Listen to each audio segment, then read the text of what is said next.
प्राण भय भय फिर से पुकारेगा, देगा मुझे। जब प्राण भय मनुष्य के चरम पर होगा, तब मैं और मेरा कालवैर फिर से इस भूमि पर पग धरेंगे।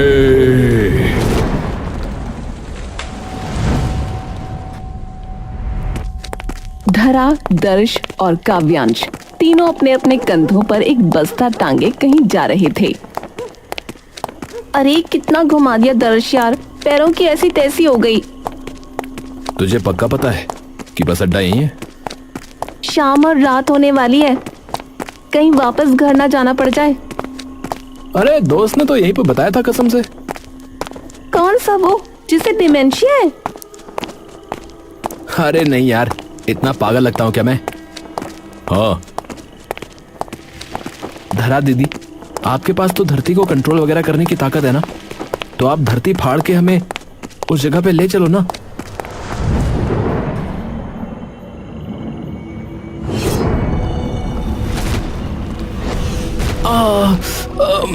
क्या है?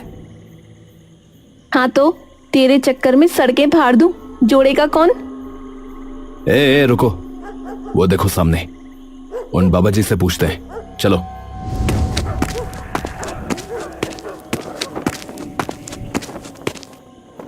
गुरुजी प्रणाम। आयुष्मान भव पुत्र। बहुत बहुत धन्यवाद गुरुजी। बताओ किस दुविधा में हो? दुविधा में तो नहीं गुरुजी, पर हाँ यहाँ आसपास ही एक बस अड्डा है, तो अगर आपको पता हो तो कृपया बता सकते हैं। अवश्य, यहां से सीधे चले जाना। जैसे ही पहला चौराहा आए, वहां से दाहिनी ओर चले जाना। थोड़ी देर बाद तुम अपने गंतव्य पर पहुंच जाओगे बालक। ठीक है गुरुजी, धन्यवाद आपका। एकदम निश्चिंत रहो, तुम्हारी उपस्थिति जहां होनी चाहिए वहीं होगी। जी, मैं कुछ समझा नहीं गुरुजी। अति शीघ्र तुम्हें सब ज्ञात हो जाएगा पुत्र, निश्चिंत रहो। बस इतना कहकर वो साधु वहां से निकल जाते हैं। तीनों भाई बहन खड़े सिर्फ बाबा की ओर देखते रहते हैं। क्या ज्ञात हो जाएगा? गंतव्य पर पहुंच जाओगे, पर हमें तो बस अड्डे पर जाना है। अरे शायद बस अड्डे का नाम होगा गंतव्य। दोनों के दोनों छठी फेल। अबे गंतव्य का अर्थ होता है मंजिल। तीनों आगे जाकर चौराहे से दाईं तरफ मुड़ जाते हैं। धरा का चलते चलते अब सांस फूलना और शुरू हो जाता है। हाय, उस रिक्शे वाले का भी टायर पंक्चर बीच रास्ते में ही होना था। कितना चलवा दिया यार। सही में। अबे तूने ही चलवाया था। थोड़ी देर यूं ही झुलसती गर्मी में चलते रहने पर उन्हें एक बस अड्डा नजर आता है, जो कि एकदम सुनसान पड़ा था। ये बस अड्डा, ये यहाँ पे पिछले 10 साल से कोई साइकिल भी नहीं आई है। अरे दीदी, क्या पता आ जाए। क्या कह रहा था? अंबाला बस अड्डे की सीधी बस यहीं मिलेगी और वहां से सीधा हिमाचल। रात हो गई, अब पता नहीं कैसे जाएंगे हिमाचल।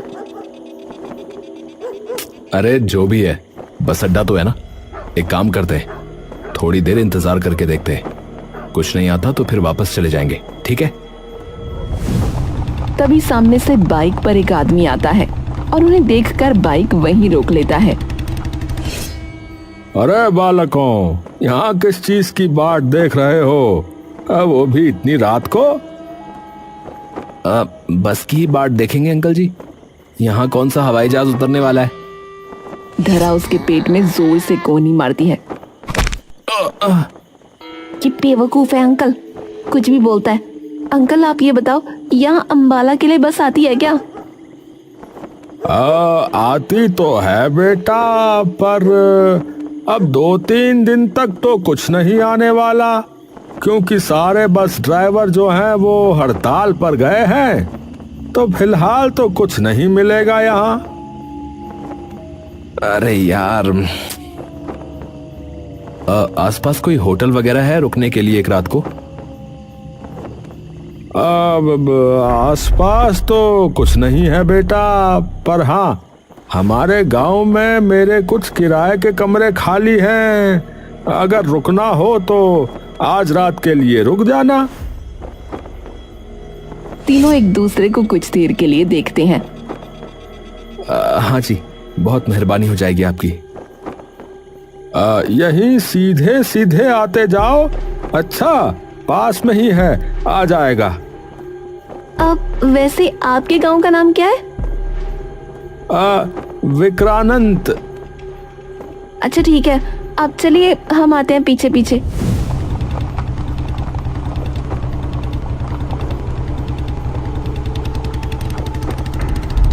तीनों धीरे धीरे आगे जाने लगते हैं।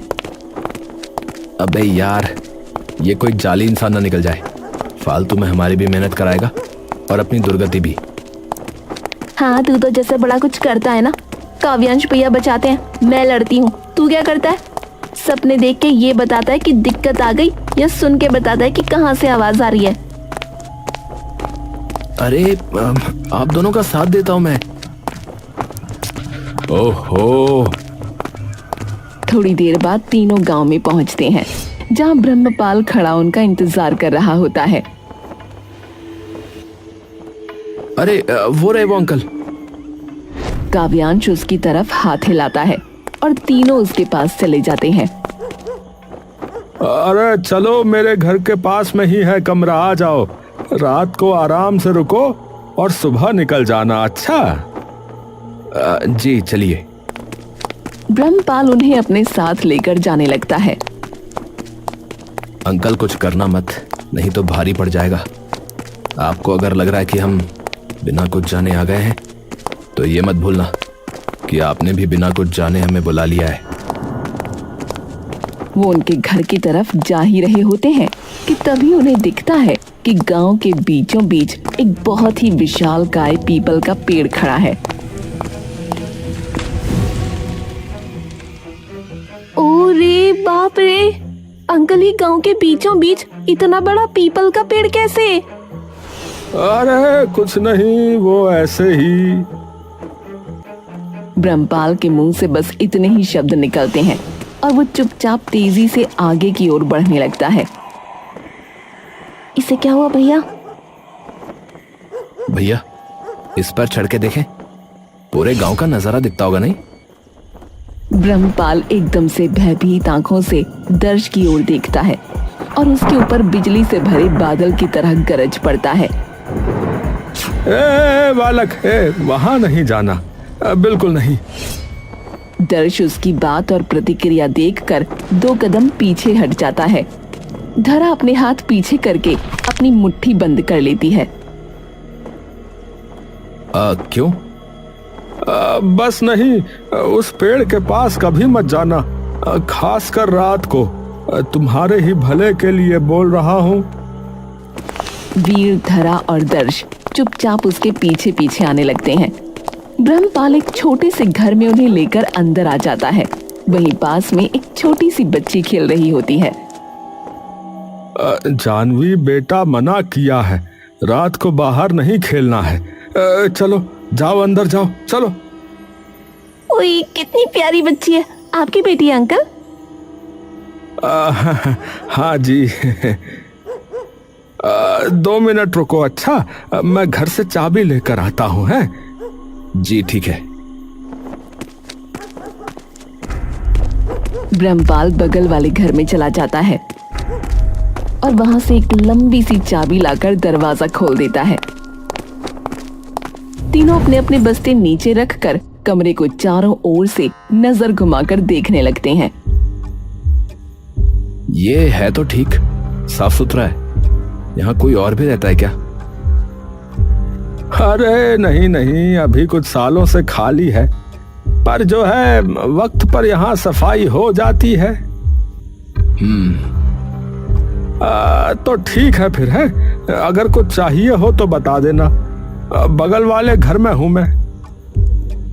ठीक है काका, एक बार फिर से आपका बहुत बहुत धन्यवाद। ब्रह्मपाल वापस चला जाता है अपने घर। तीनों अपने अपने गद्दे बिछाकर उस पर लेट जाते हैं।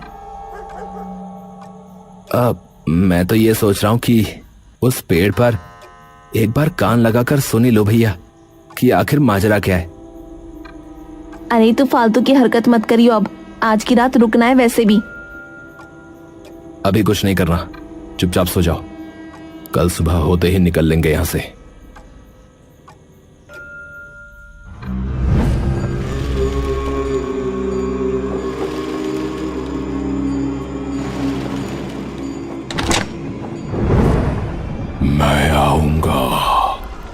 मैं आऊंगा। सबके भीतर भय जब अपने चरम पर होगा तब मैं फिर से आऊंगा। तभी एकदम से दर्श जाग जाता है और उठकर बैठ जाता है। उसके बगल में ही धरा सो रही थी। दर्श धीरे से धरा को हिलाकर उठाता है।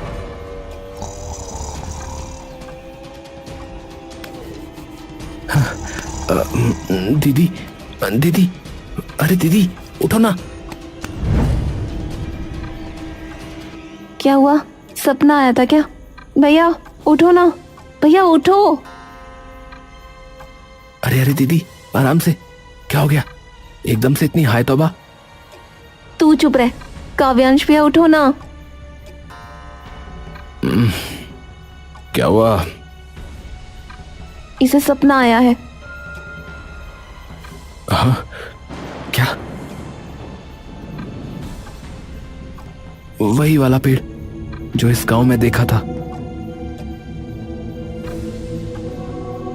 ये सुनकर धरा और काव्यांश एकदम से मानो सतर्क हो जाते हैं, जैसे उन्हें आभास है कि आगे जरूर कुछ बुरा होने वाला है। ये तो पहली बार हुआ है कि कोई देखी हुई चीज उसके सपने में आई है, वरना तो हमेशा वो चीज आती है जो होने वाली होती है या जो हो चुकी होती है। ये बता और क्या दिखा?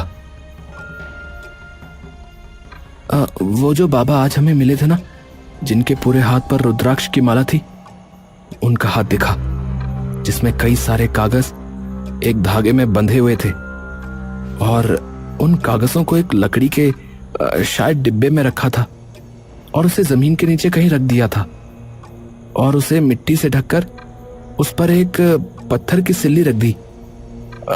और हाँ, उधर एक बड़ा सा शिवलिंग भी था। क्या? अब तो पक्की बात है, इस गांव में कुछ तो चल रहा है।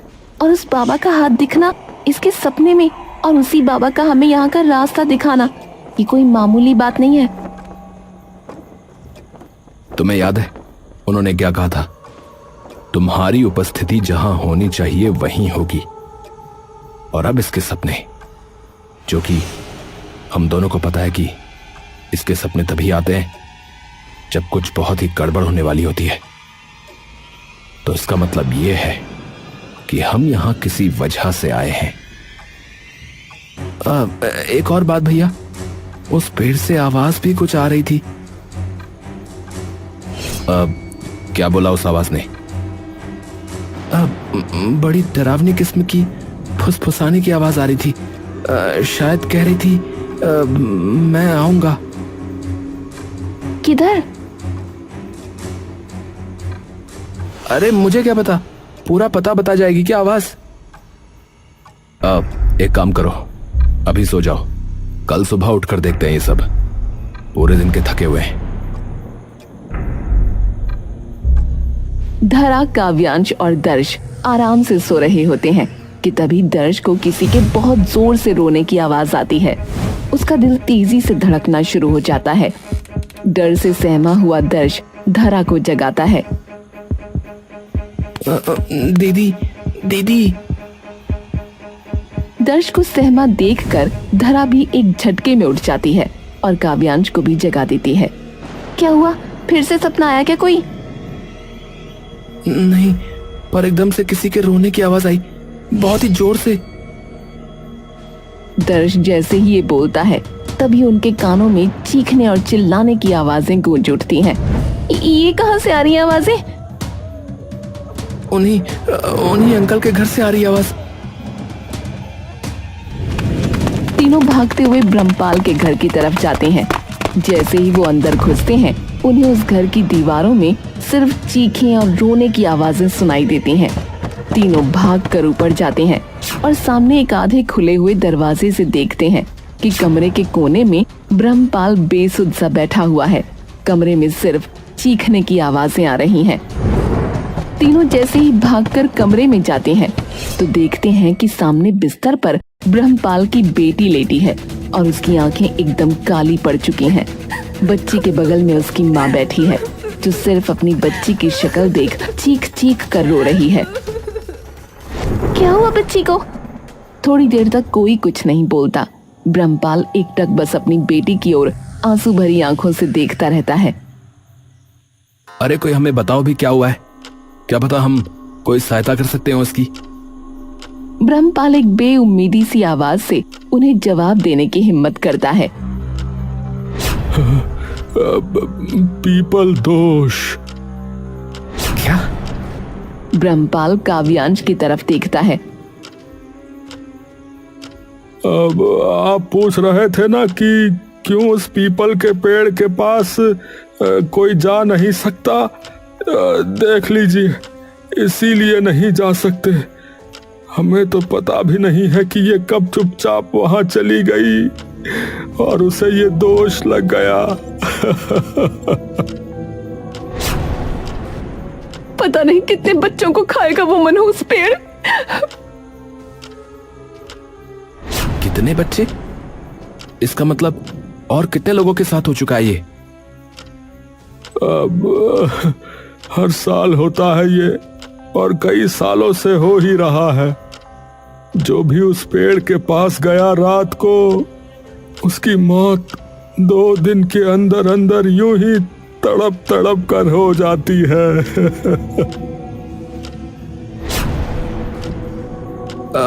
तो आप सब मिलकर इस पेड़ को हटवा क्यों नहीं देते? कौन सब? गांव वाले, मेरा मतलब। कौन से गांव वाले बेटा? यहाँ तो कोई किसी को झांक कर भी नहीं देखता। जिसको एक बार पीपल दोष हुआ, फिर कोई उस इंसान या उसके परिवार के पास भी नहीं भटकता, इस डर से कि कहीं उन्हें ना हो जाए। वीर, धरा और दर्श उन चीखों में एकदम स्तब्ध खड़े रहते हैं। थोड़ी देर में काव्यांश धरा और दर्श को बाहर ले आता है।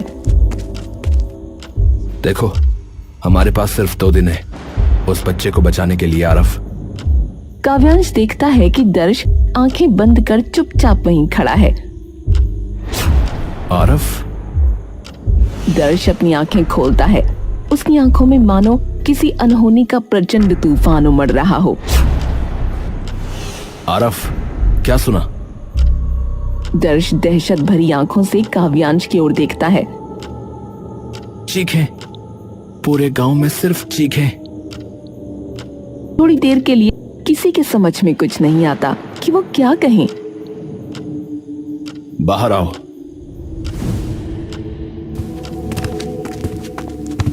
जैसे ही वो बाहर निकलते हैं, एक इंसान भागता हुआ उनसे टकराता है और दूसरी तरफ दौड़कर निकल जाता है। पूरे गांव में अफरा तफरी मच चुकी होती है। ये क्या चल रहा है? भैया, हमें उस पेड़ के पास जाना होगा। एक काम कर धरा, तू हर घर में जाके पता कर कि पूरे गांव में अचानक इतना बवाल कैसे मच गया। ठीक है।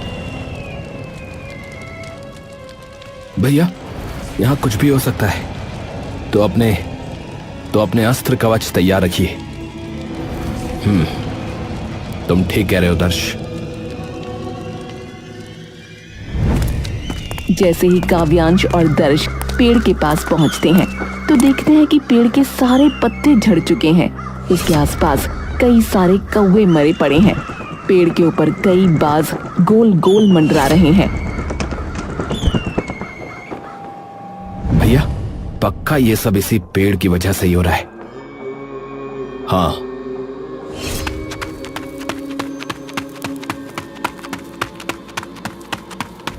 क्या हुआ है सबको? गांव के हर एक घर में किसी न किसी को ये पीपल दोष हो गया है। सभी लोग बहुत देर से बहुत परेशान हैं। तभी अचानक दर्श को सपने में कहीं सुनी एक बात याद आ जाती है।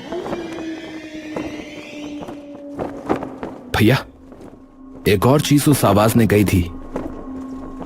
क्या? कि जब भय अपने चरम पर होगा तब मैं आऊंगा। कौन आएगा? पता नहीं। सबसे पहले तो वो कागज ढूंढते हैं जो तूने अपने सपने में देखे थे। शायद उनमें कोई जवाब मिल जाए। हमें कैसे पता चलेगा कि वो जगह कहाँ है? तूने क्या बताया था? वहां कुछ और भी था शायद। एक बड़ा सा शिवलिंग था भैया, और उसी के बाईं तरफ उस लकड़ी के डिब्बे को दबाया गया था। तो अवश्य इसी गांव के मंदिर में ही होगा फिर वो। तीनों गांव का मंदिर ढूंढने लगते हैं और लोगों से पूछते पाछते अंततः वो मंदिर में पहुंच जाते हैं।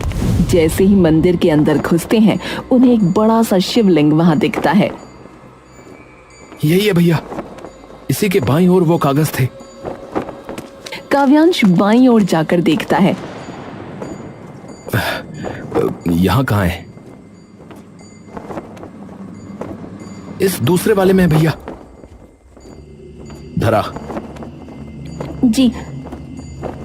इसी मिट्टी में दबा है वो लकड़ी का डब्बा।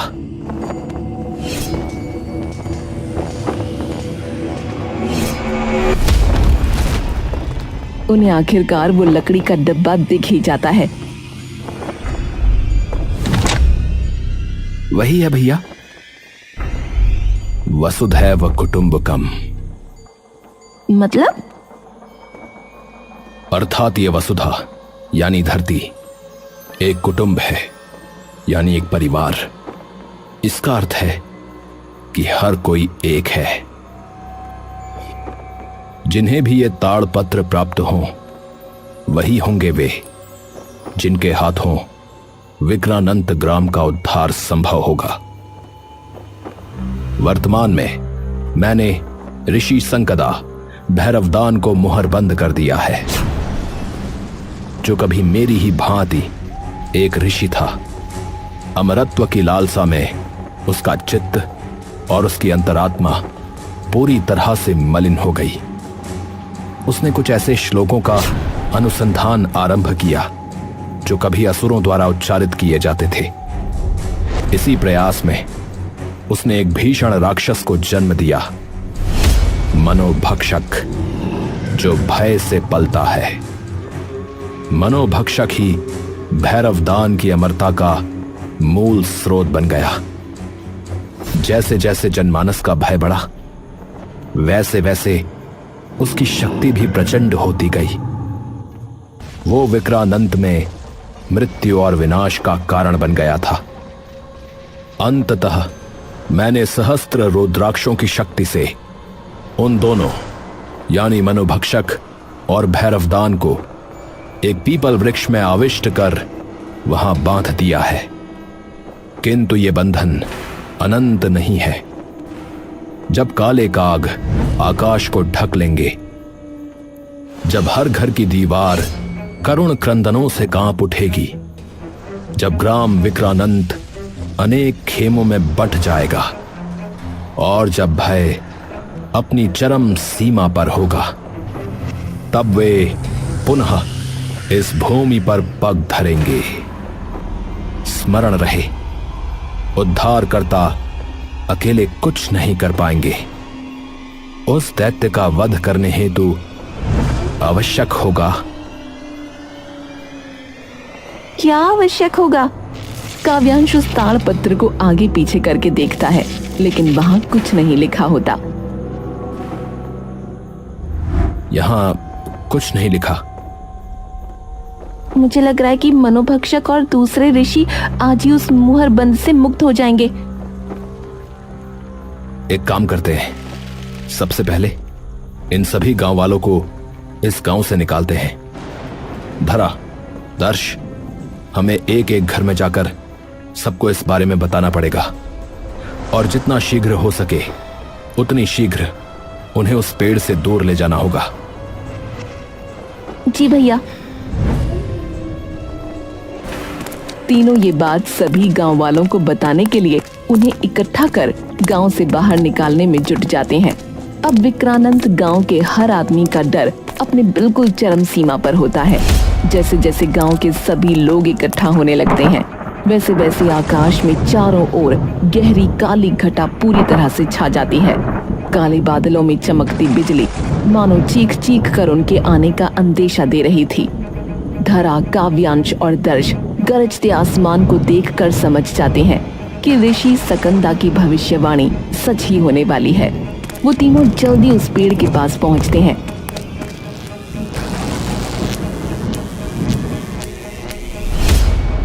ये क्या है और ये कहां से आ रहा है? वो नजर घुमाकर देखते हैं तो उन्हें दिखता है कि पेड़ के चारों तरफ से सभी गांव वाले चले आ रहे हैं। जब भय अपनी चरम सीमा पर होगा, ये सब मनोभक्षक कर रहा है। इस डर रूपी प्रकाश को वो मनोभक्षक उस पेड़ के भीतर खींच रहा है। भैया! धरा पेड़ की ओर उंगली करती है।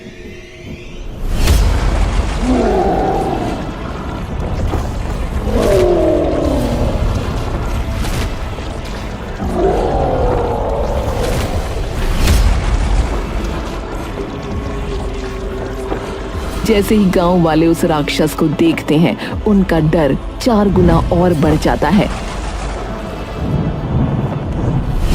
नहीं नहीं नहीं नहीं नहीं नहीं, ये जितना भयभीत होंगे वो राक्षस उतना ही बलवान होता जाएगा और भैरवदान भी उतना ही शक्तिशाली हो जाएगा। धरा, हम उन दोनों को रोकने का प्रयास करते हैं। दर्श, तो इन सब गांव वालों को लेकर जा, जितनी दूर हो सके।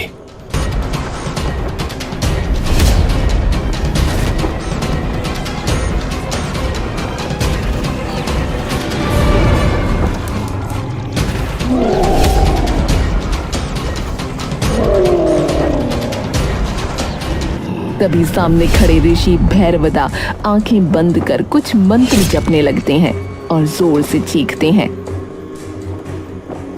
मनो प्रज्वलित कर दो अंधकार ज्वाला।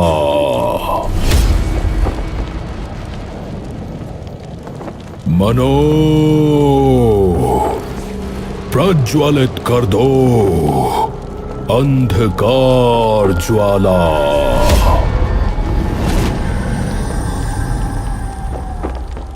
भैया कहाँ हो?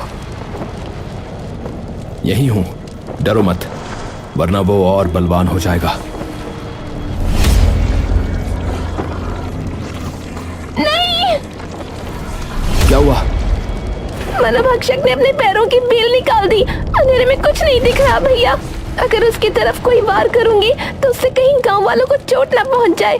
भैया, ऋषि सकंदा ने कहा था कि इसके लिए कुछ और आवश्यक है, सिर्फ हम 3 से नहीं होगा। मैं समझ गया, वसुधैव कुटुंबकम। मतलब? सभी गांव वालों को एकत्रित करना होगा। काव्यांश एक गहरी सांस भरता है और अपना पूरा दम लगाकर चीखता है। दर्श, सभी गांव वालों को यहाँ ले आओ। दर्श काव्यांश की चीख सुनकर अचानक मुड़ता है। ठीक है भैया। दर्श सभी गांव वालों की आवाज ध्यान से सुन सुन कर उन्हें इकट्ठा कर काव्यांश के पास ले आता है। कोई विकल्प, कोई बल तुम्हें नहीं बचा पाएगा।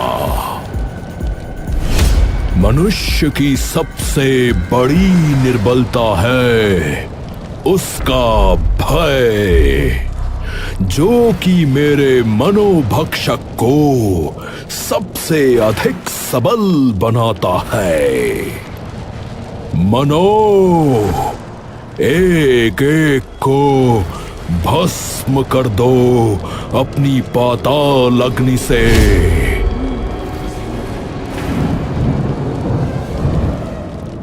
मनुष्य की सबसे बड़ी दुर्बलता अगर भय है तो उसका सबसे बड़ा बल है उसकी एकता। हम अकेले भले ही दुर्बल हों, परंतु हमारे पीछे पूरा विक्रानंत गांव खड़ा है। मैं आप सब गांव वालों को भले ही देख नहीं पा रहा, परंतु मैं एक वादा करता हूं आपसे, अगर आज आप अपने डर से जीत गए तो आपके बच्चे, आपके अपने भी आज बच जाएंगे। सब कुछ एकदम ठीक हो जाएगा, सब कुछ। तो मेरे लिए ना सही, अपने बच्चों के लिए लड़ो और इस अंधकार को अपनी वीरता और एकता के प्रकाश से समाप्त कर दो।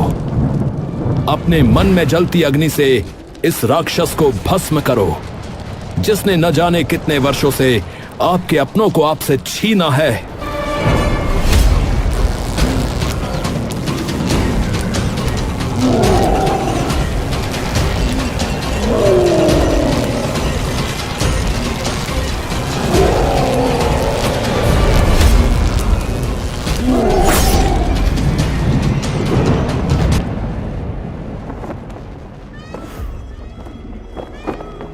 आसमान के सारे बादल छट जाते हैं। भीड़ में खड़ा ब्रह्मपाल अपनी बेटी को गोद में लिए खड़ा होता है। तभी उसकी बेटी उठकर ब्रह्मपाल को हंसकर देखने लगती है। ब्रह्मपाल की अनकही खुशी से आंखें छलक उठती हैं और वो उसे अपने कंधे से चिपका लेता है। धरा, काव्यांश और दर्श साथ खड़े होते हैं। तो ठीक है भैया, अब चलते हैं हिमाचल।